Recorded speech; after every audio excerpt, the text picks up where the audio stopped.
이 수요일 저녁 시간에 우리에게 주시는 하나님의 말씀 함께 받도록 하겠습니다. 사도행전 9장 3절로 9절의 말씀입니다. 우리 신약성경 202면 사도행전 9장 3절로 2절의 말씀, 여러분 각 예배를 드리는 처소에서 말씀을 꼭 찾을 수 있기를 바라겠고요. 없으신 분들은 화면에 또 말씀이 나오니까 같이 저와 같이 한 절씩 3절로 9절 말씀까지 한 절씩 교독하도록 하겠습니다. 3절 제가 읽을게요. 사울이 길을 가다가 다메섹에 가까이 이르더니 호련히 하늘로부터 빛이 그를 둘러 비추는지라 땅에 엎드려져 들음에 소리가 있어 이르시되 사울아 사울아 내가 어찌하여 나를 박해하느냐 하시거늘 대답하되 주여 누구시니이까 이르시되 나는 내가 박해하는 예수라 너는 일어나 시내로 들어가라 내가 행할 것을 내게 이를 자가 있느니라 하시니 같이 가던 사람들은 소리만 듣고 아무도 보지 못하여 말을 못하고 서 있더라. 사울이 땅에서 일어나 눈은 떴으나 아무것도 보지 못하고 사람의 손에 끌려 다메섹으로 가서 함께요 사흘 동안 보지 못하고 먹지도 마시지도 아니하니라. 아멘. 오늘부터 2주간 동안 이제 비대면 예배로 수요 예배를 드리는데 참 본당에 뭐 숫자가 상대적으로 좀 적지만 그래도 여러분 집에서 영상으로 예배 드리는 것 마음으로 다 보면서 함께 예배를 드리는 마음으로 예배를 드립니다. 오늘 저녁 시간에는 우리 유년부를 섬기는 우리 이재윤 전도사님 나오셔서 오늘 본문을 중심으로 길 위에서라는 말씀으로 은혜를 나누도록 하겠습니다.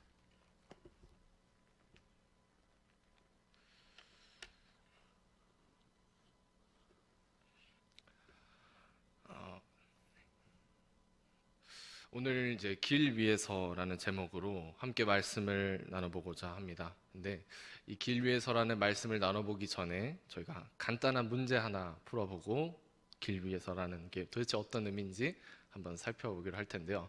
자, 지금 굉장히 밖에 무덥고 습한 날씨가 이어지고 있는데 우리 그걸 상상하지 말고 쾌적하고 정말 바람이 이제 살 불어오고 또 좋은 환경에 있는 가운데 길 위에 한번 서 있다고 한번 상상을 해볼까요? 거기서 우리가 마주 보고 있는데 사람이 3명 걸어오고 있다고 한번 상상을 한번 해봅시다. 지금부터 이제 설명하는 이 3사람이 굉장히 중요한데요. 제가 지금부터 이제 문제를 드리도록 하겠습니다. 과연 이 3사람 중에 길을 제일 잘 알고 있을 것 같은 사람이 누구일까요? 자, 첫 번째부터 알려드리겠습니다. 첫 번째는 아무 표정 없이 그냥 길을 아무 초점 없이 걸어가고 있는 사람이 여러분의 마주서서 오고 있다고 보시면 되겠습니다. 자, 두 번째 사람은 누구냐? 핸드폰을 계속 쳐다보면서 내가 지금 가는 길이 맞는지, 내가 잘못 들어선 건 아닌지를 고민하면서 걸어가고 있는 사람이 두 번째 사람입니다. 자, 세 번째 사람은 누구냐? 길을 걸어가고 있다가 잠시 본인이 걸어가던 길에서 멈춰 서서 내가 지금 여기가 맞나? 틀리지 않나?를 두리번거리는 사람이 세 번째 사람입니다. 자, 제가 3분의 사람을 말씀드렸습니다. 한국인의 특성상 객관식 문제가 주어지면 반드시 푸는 특성이 있기 때문에 이미 답변을 가지고 있으시리라 생각합니다. 정답은 아주 간단하게도 첫 번째 사람입니다. 첫 번째 사람이라고 생각하실 때 왜 첫 번째 사람인지 이해가 잘 안 가시는 분들은 우리 학생들의 경우에는 학교 가는 길을 생각해 보시면 되고 직장에 다니시는 분들은 직장에 나갈 때 본인의 얼굴을 잠깐 카메라로 비춰서 보시면은 아실 수 있을 겁니다. 만약 이것도 이해가 가지 않으신다면 잠시 걸어가는 길에 멈춰 서서 사람들이 어떻게 걸어가고 있는지, 사람들이 어떤 눈빛으로 걸어가고 있는지를 보신다면 왜 1번이 답이 될 수밖에 없는지를 아실 수 있으실 겁니다. 자, 오늘 시작을 좀 다소 생뚱맞게 시작했습니다. 문제를 하나 푸는 걸로 길 위에서라는 제목의 이제 말씀을 전해보도록 할 텐데요. 길을 잘 알고 있는 사람, 그리고 길을 잘 모르는 사람, 오늘 설교 제목에 해당하는 이 길 위에서와 오늘의 본문과는 도대체 무슨 상관이 있는 건지 갈피가 안 잡히실 수 있습니다. 사실 오늘 살펴보고자 하는 것은 한 사람의 이야기입니다. 하지만 한 사람의 이야기지만 두 길을 걸어갔던 한 사람의 이야기를 다 함께 나눠보고자 합니다. 바로 사울과 바울의 이야기입니다. 자, 사울과 바울이라고 해서 두 사람이 아니라 한 사람이죠. 바울로 나중에 사울이 계명을 했기 때문에 똑같은 한 사람입니다. 우리가 바울을 생각할 때 어떤 이미지로 보통 생각을 하시나요? 굉장히 거룩하고 예수 그리스도의 사도요, 부르심을 입은 하나님께서 그 목적에 따라 부르심대로 끝까지 충성을 다하여 달려나간 사람이기에 우리가 감히 평가하기 어렵다고 보는 게 보통의 생각입니다. 하지만 오늘 이 시간 다 함께 살펴볼 것은 인간으로서의 바울을 다 함께 살펴보려고 합니다. 두 가지 길을 걸었던 한 사람의 이야기를 이제부터 다 함께 보시도록 하겠습니다. 자, 사울의 이야기를 먼저 해보고자 합니다. 사울은 성경 속에 두 명이 등장하는데요. 첫 번째는 구약 속에 등장하는 사울이 한 명 있고, 그리고 오늘 사도행전에서 살펴보는 사울이라는 이름이 있습니다. 구약의 사울도 굉장히 유명한 인물이죠. 이스라엘 통일 이스라엘의 일대 왕으로서 추대를 받았고, 물론 하나님을 끝까지 믿지 못했기 때문에 버림을 받았지만 굉장히 큰 인물인 것은 틀림이 없습니다. 근데 사실 신약에서 있는 이 사울도 굉장히 큰 인물입니다. 본문 속에 이제 3절에 등장하는 사울은 다메섹을 향해서 지금 가고 있습니다. 사울이 신약 속에서 처음으로 등장하는 부분은 사실 스데반 집사의 처형 장면에서 등장합니다. 오늘 앞서 길을 가장 잘 알고 있는 사람은 아무 표정 없이, 그리고 초점 없이 자신의 길을 걸어가는 사람이 좀 길을 가장 잘 아는 사람이라고 말씀을 드렸는데요. 사울은 사실 눈을 감고서 자신의 길을 걸어가도 성공할 수 있는 사람이었습니다. 자신의 길이 더 무언가를 설정해야 되고 무언가를 더 준비해야 되고 할 필요가 없이 본인이 주어진 길로만 갔다면 행복과 성공을 한 손아귀에 쥐어잡을 수 있는 인물이 바로 사울이라는 인물이었습니다. 과연 도대체 어떤 사람이었길래 제가 이렇게 사울을 소개하고 있는 걸까요? 사울의 프로필은 굉장히 화려합니다. 어떤 프로필을 가지고 있냐? 당시 로마가 밀어주고 있던 도시인 다소 출신의 사람이 바로 사울이었습니다. 자, 근데 이 다소라는 지역이 과연 어떤 지역이냐? 그 당시 고린도도 있었고요. 그리고 고린도 말고도 수많은 굉장히 유명한 도시들이 많았지만 로마의 3대 도시 중 하나로 속하는 곳이 바로 다소라는 도시였습니다. 로마의 어떤 굉장히 계획 도시와 같은 비슷한 곳이라고 보시면 훨씬 더 이해하기 편하실 텐데요. 이 다소에서 태어난 사울은 입에 태어나자마자 시민권을 물고 태어났습니다. 근데 이 시민권이 바로 뭐냐? 다소와 로마의 시민권을 입에 물고 태어난 겁니다. 우리가 흔히 이제 정말 좋은 환경에서 태어났다라고 하면은 은수저를 입에 물고 태어났다, 아니면 금수저를 입에 물고 태어났다라고 표현을 하는데, 바울은 여기서 시민권을 입에 물고 태어납니다. 근데 이 시민권이 제가 왜 이렇게 강조해서 말하느냐? 시민권을 이 당시 따기가 굉장히 어려웠습니다. 로마의 시민권을 따기 위해서는 두 가지 조건이 필요했는데, 한 가지 조건은 로마 제국에 충성을 다해서 뭔가 공적이 있었어야 했습니다. 군대로 본인이 나가서 병사로서 정말 충성되게 싸워서 어떤 속주를 차지하는데 본인이 일조를 했다든지, 아니면 로마 제국이 세워지는 데 있어서 본인이 어마어마한 공을 세우는 데에 본인이 참여했다든지의 조건이 있었어야 사실 시민권을 딸 수 있었고요. 사실 이거 말고도 하나가 더 있는데, 성경에서 등장하는 돈으로 주고 사는 시민권의 경우가 있었습니다. 사울은 이 두 가지 중에서 후자, 즉 아버지 때에서 시민권을 돈을 주고 사서 그것을 상속받아 태어나서 그걸 가지게 된 것이 오늘 상속권을 입에 물고 태어났다는 표현 중 하나입니다. 자, 그러면은 사울의 이름이 굉장히 또 궁금하실 텐데요. 왜 사울이었어야 했을까? 사울은 사실 구약 성경에서 실패한 인물이었을 텐데 왜 도대체 사울이었을까? 이 사울은 굉장히 큰 자였죠. 사울의 지파가 있었는데 바로 베냐민 지파입니다. 이스라엘 백성 중에서는 가장 작고 작은 지파인데 아마도 아버지나 그 가족들이 그 지파에서는 가장 큰 인물이 되라는 의미에서 사울이라는 이름을 지어줬을 것으로 추측이 됩니다. 자, 탄생부터 화려하죠. 입에 시민권, 로마 시민권을 물고 태어났고, 그리고 이름조차도 벌써부터 굉장히 범상치가 않습니다. 시작부터 사울의 인생은 탄탄대로가 펼쳐진 듯 보였고, 길을 그대로만 걸어가면은 완벽한 듯이 보입니다. 실제로도 사울은 정말 본인의 삶에서 화려한 빛이 감싸지는 가운데서 길을 살아갔습니다. 과연 어떤 삶을 살았느냐? 그의 성장기에서 그걸 또 두드러지게 볼 수 있는데요. 사람들을 사로잡는 언변, 이 당시에는 수사학이 굉장히 중요한 과목 중 하나였습니다. 사울은 이 수사학을 배우는데, 본인이 습득하는데 좋은 환경을 이미 갖고 있었고요. 뿐만 아니라 율법을 배우는데도 굉장히 탁월했던 좋은 선생님인 바로 가말리엘의 문화에서 율법을 배우기까지 합니다. 이미 완벽하게 모든 것이 준비가 되어 있습니다. 시민권도 준비가 되어 있고요.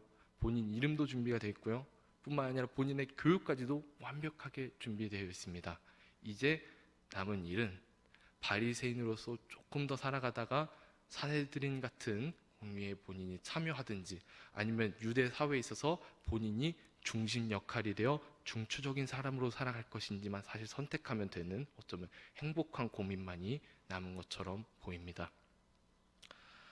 이뿐만이 아닙니다. 그 유대 사회 속에서 미치가 어디쯤 있었는지를 알 수 있는 내용이 오늘 사도행전에서 사실은 등장을 하는데요. 바로 스데반 집사가 죽은 사건과, 그리고 읽지는 않았지만 1절과 2절에서 등장하고 있는 대제사장의 공문을 쥐어받는 순간을 우리가 보면서 알 수 있습니다. 당시 이제 유대 재판의 경우에는 굉장히 중요한 게 증인의 역할이 중요했습니다. 신명기에서도 등장하는데요. 적어도 어떤 재판이 이루어지고 그게 합법적으로 이루어지기 위해서는 3사람 이상의 증인이 필요했습니다. 그런데 우리가 읽지는 않았지만 이 사울이라는 청년 앞에 스데반 집사가 죽을 때에 본인의 겉옷을 벗어서 발 앞에 둡니다. 뿐만 아니라 이 사울이라는 청년은 그 당시 스데반 집사가 죽는 것을 너무나도 당연하게 여기면서 대제사장에게 달려가 공문을 요청합니다. 그런데 사실 우리가 잘 알다시피 대제사장이 우리가 크게 이렇게 자주 이름을 불러서 그렇지 쉽지 않은 사회적 위치에 있었을 텐데도 공문을 당당하게 쥐고서 다메섹으로 향합니다. 다메섹으로 가서 디아스포라 유대인 출신의 그리스도인들을 내가 잡아오겠다라고 당당하게 이야기하고 길을 떠납니다. 자, 이제 지금까지 본 사울의 모습을 보면서 우리의 기대를 뛰어넘어서 본인의 목적을 달성하는데 이미 성공했다고 거칠게나마 정리를 할 수가 있습니다. 지금까지 정리한 사울의 프로파일을 들어보면서 어떤 생각이 드셨나요? 지금의 시각으로 그려보자면 현대인의 입장에서는 뉴욕 출신의 아이비리그 과정을 정말 완벽하게 마치고서 유대인의 성공 신화를 썼다라는 기사가 써질 정도로 완벽한 인생을 살았을 뿐만 아니라 방송에서도 엘리트 출신의 승승장구하는 인생이라고 써줘도 무방할 정도의 인생 과정을 사울이 살아냈었죠. 자, 눈을 감고서 이 정도면은 자신의 길을 눈을 감고서 걸어가도 본인의 성공과 행복이 이미 결정된 것처럼 보입니다. 그런데 이 사울에게 오늘 본문의 말씀인 다메섹으로 달려가는 길이 다가오게 됩니다.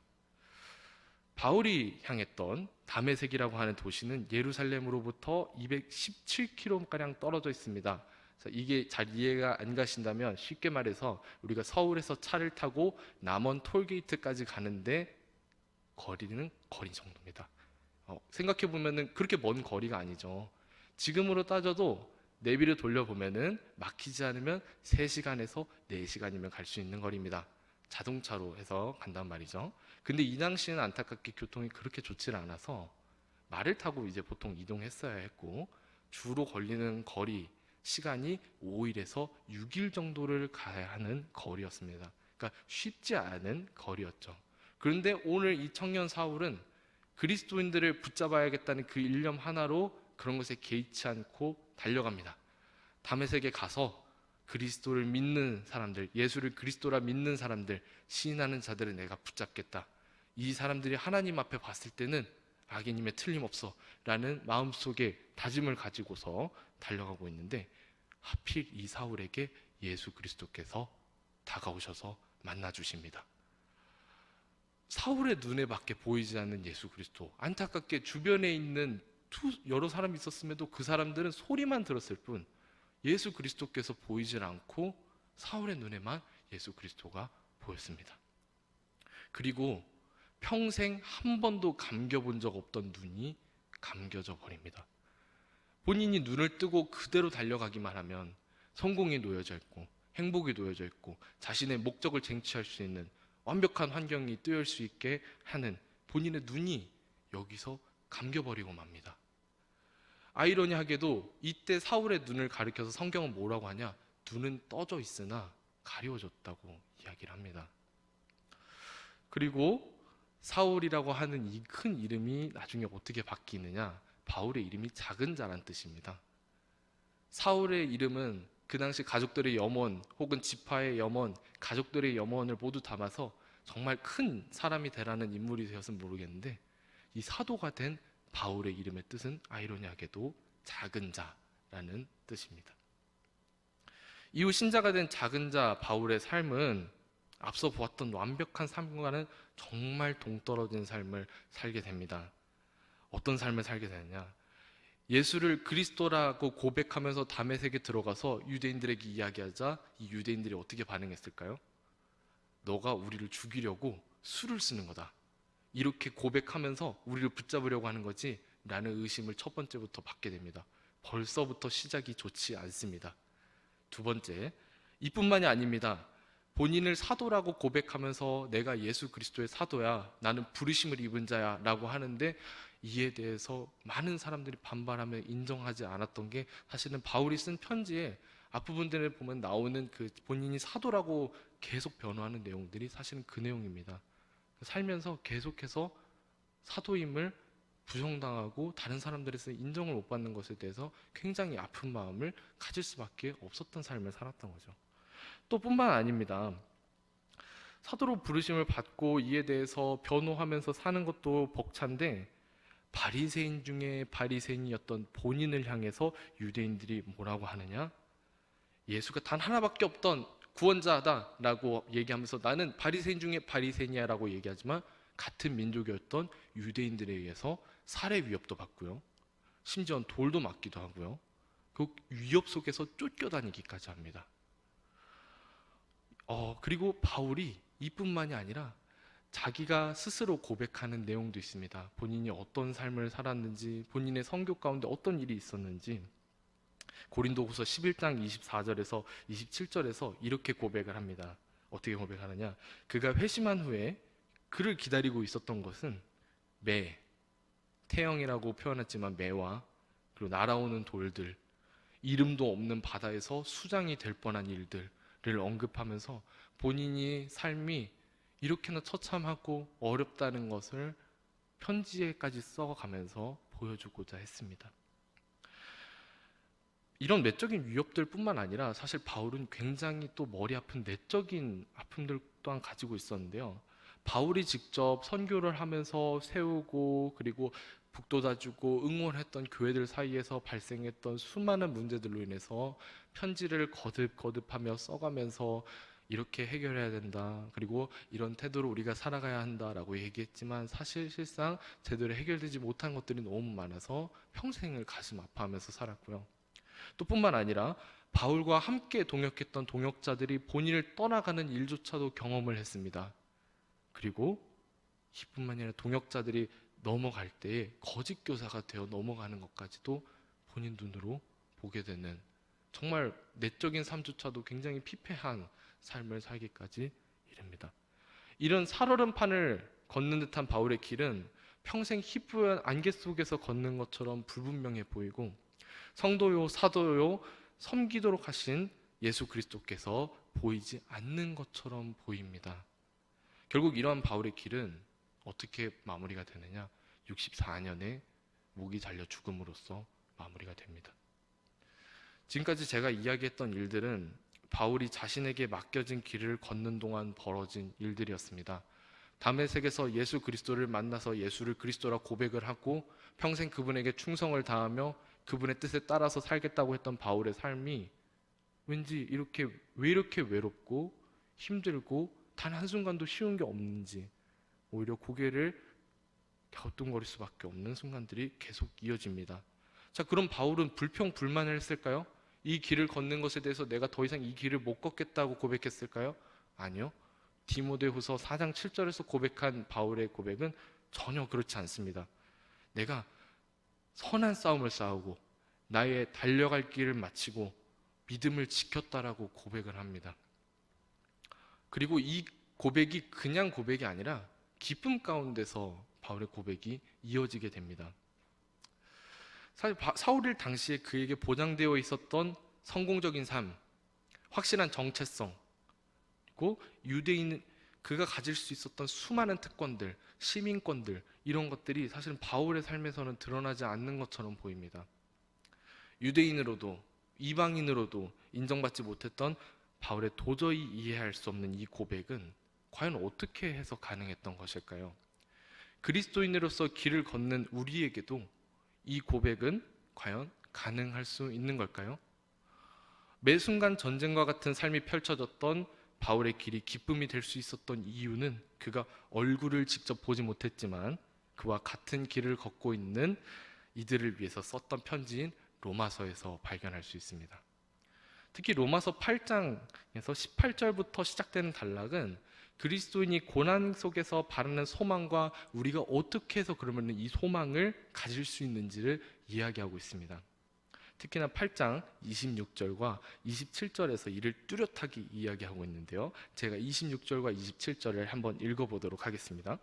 이와 같이 성령도 우리의 연약함을 도우시나니 우리는 마땅히 기도할 바를 알지 못하나 오직 성령이 말할 수 없는 탄식으로 우리를 위하여 친히 간구하시느니라. 마음을 살피시는 이가 성령의 생각을 아시나니 이는 성령이 하나님의 뜻대로 성도를 위하여 간구하심이니라. 이 말씀을 통하여 우리는 바울이 험난한 길을 걸을 수 있었던, 그리고 이거를 외롭지 않다고 생각할 수 있었던 단서를 확인할 수 있습니다. 바울은 안개처럼 뿌옇게 흐려 보이는 길을 걸음에도 성령께서 성도를 위해서 간구하신다는 것을 보았습니다. 그리고 이 간구하심 가운데 본인이 길을 걸어가고 있다는 것 또한 발견했던 것입니다. 흔히 이 구절에서 우리를 나로 많이 투사해서 받아들이는 경우가 많습니다. 성령께서 나를 위해서 오늘도 간구하시고 친히 간구하고 계시니 내가 그 간구에 따라서 살 수 있겠지라고 생각하지만 여기서 등장하는 단어는 우리입니다. 내가 아니라 나뿐만 아니라 옆에 있는 우리 성도님들 그리고 다른 지체들을 모두 포함해서 오늘도 성령께서는 함께 간구하고 계시고 교회를 위해서도 간구하고 계시는 겁니다. 성령께서 내주하고 계시는 저와 그리고 여기 가운데 계시는 성도님들 그리고 영상을 통해서 보고 계시는 모든 성도님들 또한 교회로 부름을 받아 걸어가고 있는 가운데 개인뿐만 아니라 우리가 함께 걸어가고 있는 이들을 위해서 기도하고 그 위로함 가운데 나아가야 함을 우리가 이 말씀을 통해서 확인할 수가 있습니다. 바울은 괜히 아무것도 보이지 않고 절망뿐인 길을 애둘러서 기쁘다라고 표현한 게 아니었습니다. 본인은 이 걸어가는 길을 정말 확신에 찬 가운데 기쁘다고 고백을 하면서 달려갔던 것입니다. 본인이 걸어가는 길 위에 성령의 간구하심과 그리고 예수 그리스도의 위로하심, 성도의 교제, 교회와 함께하고 있다는 그 모든 것을 보고 담대히 걸어갈 수 있었던 것입니다.